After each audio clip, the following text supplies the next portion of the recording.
우리 함께 찬송하겠습니다. 찬송가 463장입니다. 찬송가 463장 신자 되기 원합니다. 우리 함께 찬송합니다. 신자 되기 원합니다. 진심으로 신자 되기 원합니다. 진심으로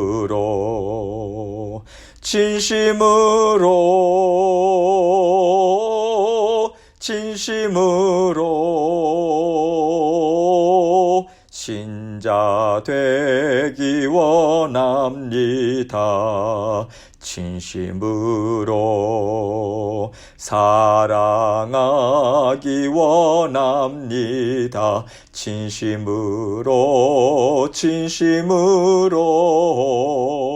사랑하기 원합니다.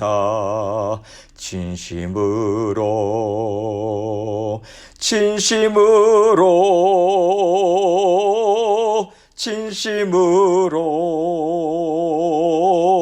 사랑하기 원합니다.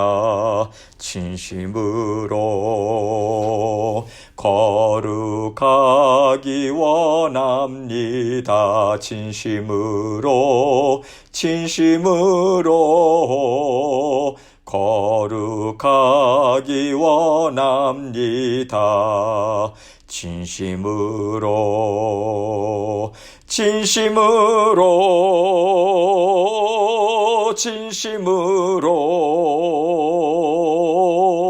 거룩하기 원합니다. 진심으로 예수 닮기 원합니다. 진심으로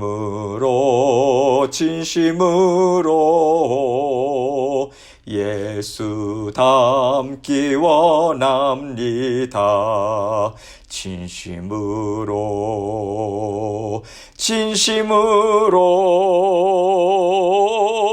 진심으로 예수 닮기 원합니다. 진심으로 아멘. 기도하겠습니다. 하나님 아버지 감사합니다. 주님께서 우리를 구원해 주시고 참된 신자로 하나님의 자녀로 하나님의 백성으로 이 땅 위에서 살아갈 수 있도록 인도해 주셔서 감사합니다. 성령께서 늘 말씀을 통해서 깨닫게 해주시고 아버지 하나님 모든 상황을 통해서 하나님께서 우리를 굳건하게 붙잡아 주심을, 우리의 삶의 주인 되어 주심을 아버지 체험하고 경험하는 저희 모든 성도님들 될 수 있도록 은혜 베풀어 주옵소서. 오늘도 새날 주셨고 새 마음으로 새 영으로 새 힘과 능력 공급해 주실 줄 믿습니다. 변함없는 사랑으로 함께하여 주실 줄 믿습니다. 사랑하는 모든 성도님들 어디에 가든지 간에 무슨 일을 하든지 간에 하나님께서 복과 은혜 베풀어 주셔서 주님의 굳건한 팔 온전히 붙들고 하나님의 말씀에 사로잡혀서 아버지 하나님과 함께 오늘도 기쁨의 하루 될 수 있도록 주님 앞에 향기로운 예물 올려드릴 수 있도록 도와주옵소서. 말씀을 증거하는 저의 마음과 생각도 주장해 주시고 주님께서 주신 말씀 주님께만 영광 돌리는 이 시간 될 수 있도록 함께하여 주옵소서. 예수님 이름으로 기도합니다. 아멘. 하나님 말씀 사무엘상 18장 26절로 30절입니다. 사무엘상 18장 26절로 30절 제가 읽겠습니다. 사울의 신하들이 이 말을 다윗에게 아뢰매 다윗이 왕의 사위 되는 것을 좋게 여김으로 결혼할 날이 차기 전에 다윗이 일어나서 그의 부하들과 함께 가서 블레셋 사람 200명을 죽이고 그들의 포피를 가져다가 수대로 왕께 드려 왕의 사위가 되고자 하니 사울이 그의 딸 미갈을 다윗에게 아내로 주었더라. 여호와께서 다윗과 함께 계심을 사울이 보고 알았고 사울의 딸 미갈도 그를 사랑하므로 사울이 다윗을 더욱 두려워하여 평생의 다윗의 대적이 되니라. 블레셋 사람들의 방백들이 싸우러 나오면 그들이 나올 때마다 다윗이 사울의 모든 신하보다 더 지혜롭게 행하며 이에 그의 이름이 심히 귀하게 되니라. 아멘. 하나님께서요, 사울 왕과 다윗의 인생을 계속해서 비교해 가면서 보여주고 계신 것 같습니다. 사울은 점점 더 두려워 떠는 삶을 살아가고 있고요. 다윗은 계속해서 믿음을 사용하는 삶을 살아가고 있어요. 그런데요, 현실적인 상황을 보면 사울은 아주 왕이에요. 다윗은요, 계속 위험한 상황에 놓이게 됩니다. 사람의 눈으로 볼 때는 사울은 현실적으로 모든 것을 다 가진 부유한 삶을 살고 있는 것이고, 다윗은 믿음을 발휘해서 살고 있지만 계속 불안한 삶을 살고 있는 거예요. 하나님은 사울과 다윗을 통해서 하나님이 변함없이 끊임없이 일하고 계시지만 살아가는 삶에는 믿음의 자녀들이 원하는 것이 나타나 보이지 않을 수도 있다라고 하는 상황을 우리에게 보여주고 계신다고 생각합니다. 이러한 것들을 염두에 두시고 오늘 말씀을 함께 생각해 보겠습니다.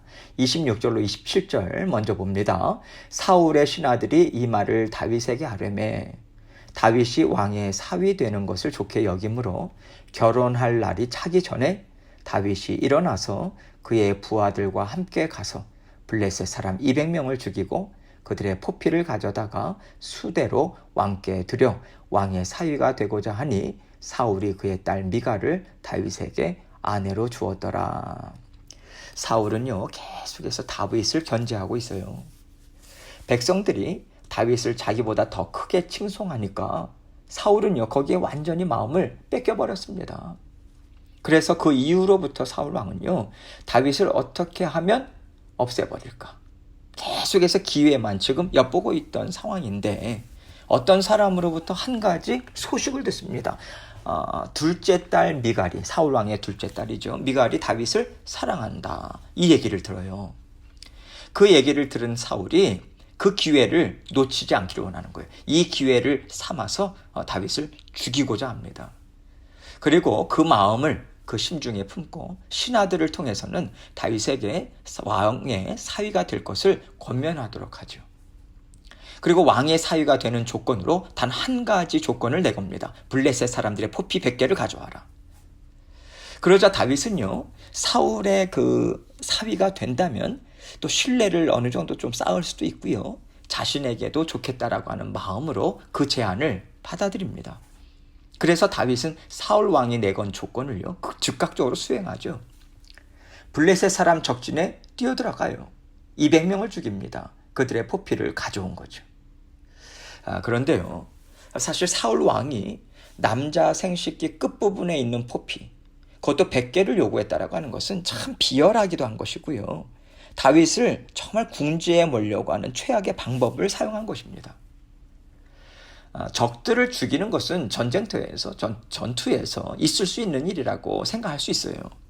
그러나 지금 블레셋 사람들의 생식기의 포피를 베서 갖고 온다라고 하는 것은 그들에게 정말 큰 수치심을 안겨주는 거거든요.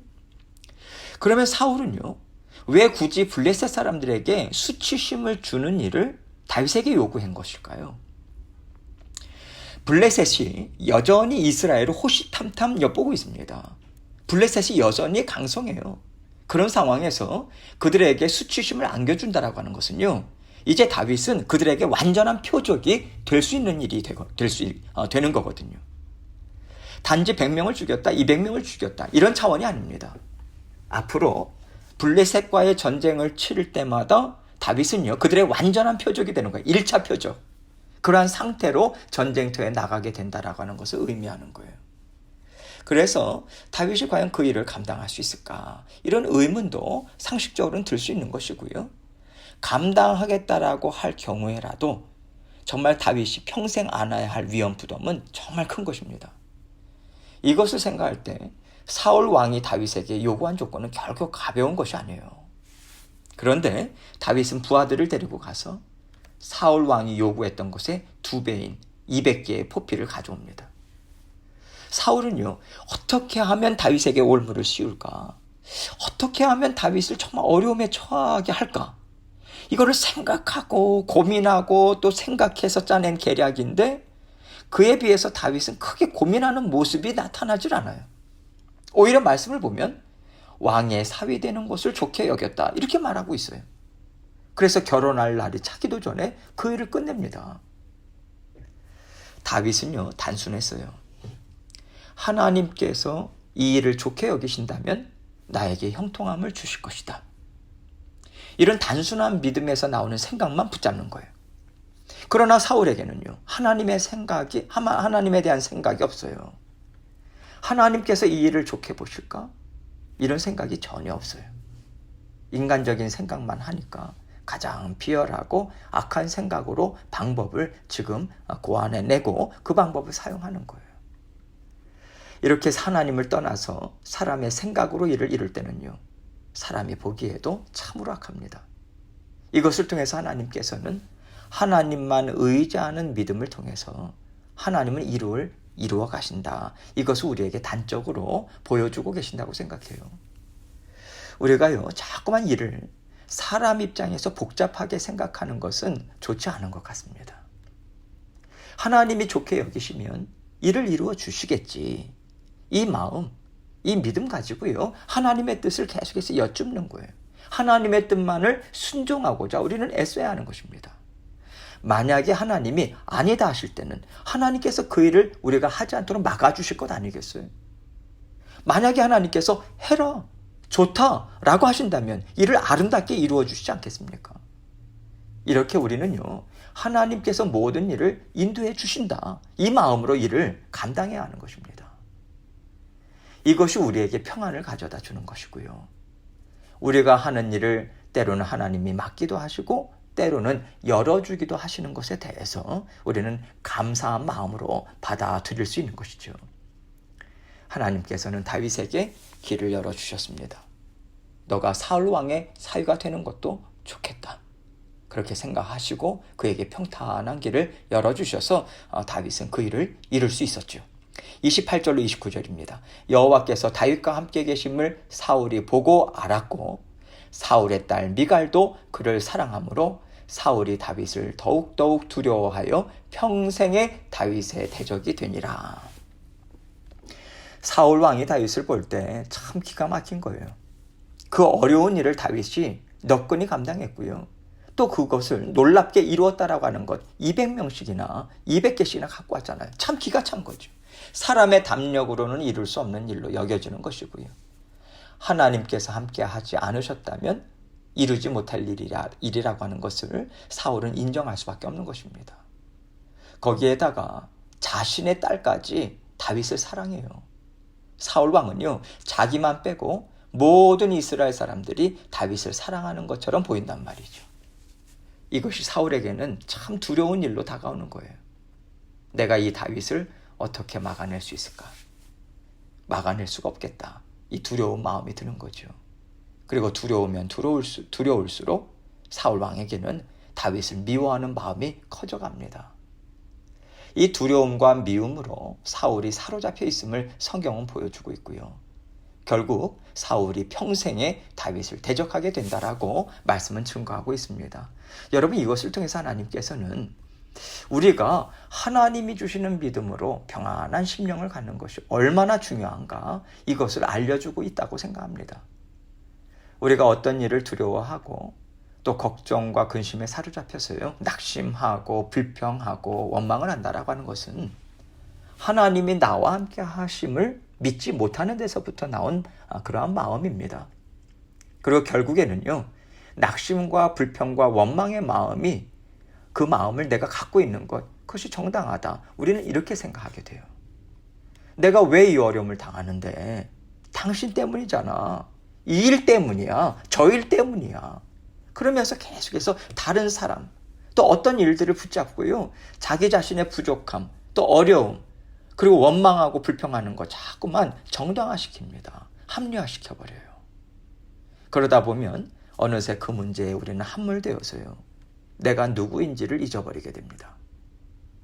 여러분, 사울 왕이 누굽니까? 하나님의 자녀예요. 하나님이 사울을 부르셨을 때 그의 겸손함과 순수함을 기뻐하셨어요. 사울은 하나님이 사랑하시는 자녀입니다. 지금 이 순간에도 변함이 없어요. 잘못했을지라도 하나님, 저의 연약함 때문에 제가 넘어졌습니다. 그렇게 고백하면요, 하나님을 사랑받는 자녀로서 아름답게 살아갈 길로 그를 인도해 주실 거예요.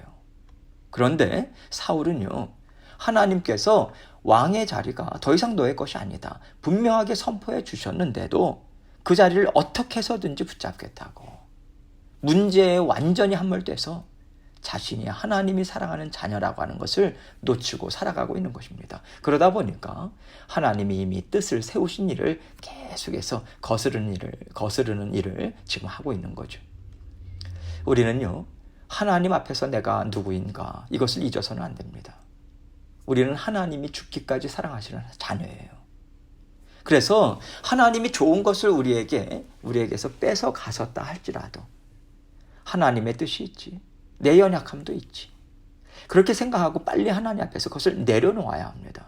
내어드리고 나는 하나님의 자녀다. 이것을 우리는 붙잡아야 돼요. 하나님이 사랑하십니다. 또 다른 삶을 주시겠죠. 더 좋은 삶이 기다리고 있을 수도 있어요. 우리는요, 하나님이 나를 사랑하신다. 나는 하나님의 자녀다. 이것을 놓치지 않아야 합니다. 이것만 놓치지 않으면요, 우리는 문제에 함몰되지 않고 하나님 앞에서 용서받은 하나님의 자녀로서 아름다운 삶을 다시 한번 이루어 갈 수 있어요. 그러나 사울은 계속해서 그 기회를 놓치고 있는 거죠. 30절입니다. 블레셋 사람들의 방백들이 싸우러 나오면 그들이 나올 때마다 다윗이 사울의 모든 신하보다 더 지혜롭게 행하매 이에 그의 이름이 심히 귀하게 되니라. 다윗은요, 블레셋 사람들의 복수심을 불러일으킨 상황에서도 전쟁에 나갈 때마다 이기는 거예요. 그 이기는 정도가 어느 정도냐면 사울의 모든 신하보다 더 지혜롭게 행했다. 이렇게 말하고 있습니다. 그 얘기는요, 그냥 싸워서 이긴 정도가 아니에요. 정말 놀랍다. 하나님이 도와주시는 거 분명해. 이것은 사람이 할 수 있는 일이 아니야. 이럴 정도의 감탄을 불러일으킬 만큼의 성공을 하나님께서 주셨다는 거예요. 다윗에게. 그리고 그의 이름이 이스라엘 가운데 귀하게 되었다라고 성경은 증거하고 있습니다. 오늘 말씀을 통해서 우리는요, 하나님이 함께 하심을 믿고 자녀된 권세에 감사하면서 사는 사람과 하나님의 뜻을 계속해서 저버리고 어떻게 하면 저 사람을 이길 수 있을까? 어떻게 하면 내 뜻을 이룰 수 있을까? 이 생각을 갖고 살아가는 사람과의 싸움은 상대가 되지 않는다라고 하는 것을 우리에게 보여주고 있습니다. 우리가 어떤 일을 이루든 또 어떤 관계를 이루어 가든지 간에 우리는 언제나 하나님 편에 서 있어야 합니다. 하나님, 제가 어떤 마음을 가지면 좋겠습니까? 제가 이 사람과 어떤 관계를 이어가면 좋겠습니까? 제가 이 일을 어떻게 이루기를 원하십니까? 계속해서 하나님 앞에 올려드리면서요, 미운 마음을 자꾸만 꺾어야지. 미운 마음을 따라가서는 하나님의 자녀된 권세도 우리가 놓치고요, 우리는 사람들 앞에서도 부끄러움만 당하게 됩니다. 우리 마음에 있는 미움, 원망, 불평, 시기, 질투, 이것을 하나님이 주시는 마음으로 자꾸만 바꾸어 가야 돼요. 하나님이 기뻐하시는 마음을 갖고자 애쓸 때 관계도 아름답게 되고요, 하나님이 주시는 아름다운 인생을 우리가 살아갈 수 있습니다. 언제나 하나님 편에 서세요. 하나님 한 분만 붙잡고 애를 쓰시면 하나님께서 모든 문제에 답이 되어주시고요, 모든 인간관계의 다리도 되어주실 것입니다. 오늘도 하나님 편에 서셔서 하나님의 뜻을 함께 이루어가는 자녀들로 하나님과 승리하시는 저와 여러분이 되시길 주님의 이름으로 축원합니다. 오늘 말씀을 또 곰곰이 생각하시면서요, 정말 하나님께서 나의 모든 일을 다스리고 계시다, 이 단순한 믿음을 가지고 우리가 살아가고 있는가 다시 한번 돌아보고 하나님께 또 회개할 것은 주님의 이름으로 또 회개하고 또 여러 가지 기도 제목들을 가지고 또 주님 앞에 나아가도록 하겠습니다. 기도하시겠습니다.